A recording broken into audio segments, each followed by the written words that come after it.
விழுப்புரம் மாவட்டம் வேளாண்மை உழவர் நலத்துறை சார்பில் நடைபெற்ற விவசாயிகள் குறை தீர்க்கும் நாள் கூட்டத்தில் நிவாரணம் வழங்கவில்லை என கூறி விவசாயிகள் அதிகாரிகளுடன் கடும் வாக்குவாதத்தில் ஈடுபட்டுள்ளனர்.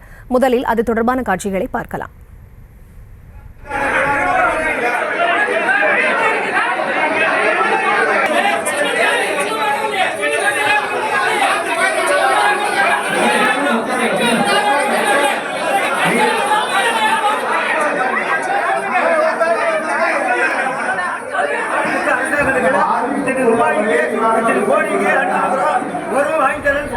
இது தொடர்பான முழுமையான விவரங்களோடு இணைகிறார் செய்தியாளர் தாமோதரன். அவரிடம் பேசலாம். வணக்கம் தாமோதரன், விவசாயிகள் அதிகாரிகளோடு வாக்குவாதத்தில் ஈடுபட காரணம் என்ன? வணக்கம் புரிதா. விழுப்புரம் மாவட்ட வேளாண்மை உழவர் நலத்துறை சார்பில் விவசாயிகள் குறைத்திருக்கும் நாள் கூட்டமானது விழுப்புரம் மாவட்ட ஆட்சியர் அலுவலகத்தில் மாவட்ட ஆட்சியர் சி பழனி அவர்கள் தலைமையில் நடைபெற்று வந்தது. இதில் பல்வேறு துறை அதிகாரிகள் கலந்து கொண்டனர். இந்நிலையில் விவசாயிகள் கூட்டத்தில் அடுக்கடுக்காக பல்வேறு குறைகளை விவசாயிகள் முன்வைத்தனர். இதில் முக்கிய கோரிக்கையாக பெஞ்சல் புயலால் பாதிக்கப்பட்டவர்களுக்கு தற்பொழுது வரை இழப்பீடு தொகையினை வழங்கப்படவில்லை. அந்த இழப்பீடு தொகைக்கான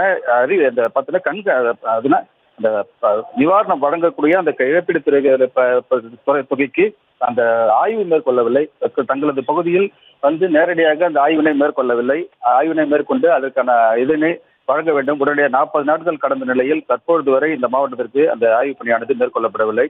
சாலையோரம் உள்ள மெயின் ரோட்ல மட்டும் பார்த்தீங்கன்னா அந்த பணியானது ஆய்வு பணியானது மேற்கொள்ளப்பட்டு வருகிறது. உள்ளே சென்று கிராம பகுதியில் உள்ளே உள்ள பகுதிகளில் அதிகாரிகள் நேரடியாக ஆய்வு செய்யவில்லை என கூறி அடுக்கடுக்கான கோரிக்கையை முன்வைத்து விழுப்புரம் மாவட்ட ஆட்சியர் அலுவலகத்தில் நடைபெற்ற விவசாயிகள் குறைதீர்ப்பு கூட்டத்தில் தொடர்ந்து அவர்கள் அதிகாரிகளை முற்றுகையிட்டு வாக்குவாதத்தில் ஈடுபட்டார். இதனால் இந்த விவசாயிகள் குறைதீர்ப்பு கூட்டத்தில் சிறிது நேரம் பரபரப்பான சூழல் காட்டப்பட்டது. அதிகாரிகள் இந்த ஆய்வு பணியினை நாட்கள் அதிகப்படுத்தி உள்ளதாகவும் மேலும் 15 நாட்கள் எக்ஸ்டெண்ட் செய்யப்பட்டுள்ளதாகவும் உடனடியாக அந்த இடத்திற்கு நிலத்தினை பாதிக்கப்பட்ட பகுதியினை பார்வையிட்டு அதற்கான இழப்பீட்டுத் தொகையினை பெற்றுத்தர நடவடிக்கை மேற்கொள்வோம் என உத்தரவாதம் அளித்ததை தொடர்ந்து அந்த விவசாயிகள் சமாதானம் அடைந்து கூட்டத்தை தொடர்ந்து நடத்த அனுமதித்தனர். இந்த சம்பவத்தால் சிறிது நேரம் விவசாயிகள் குறைதீர்ப்பு கூட்டத்தில் பரபரப்பான சூழல் காணப்பட்டது. விவரங்களுக்கு நன்றி தாமோதரன்.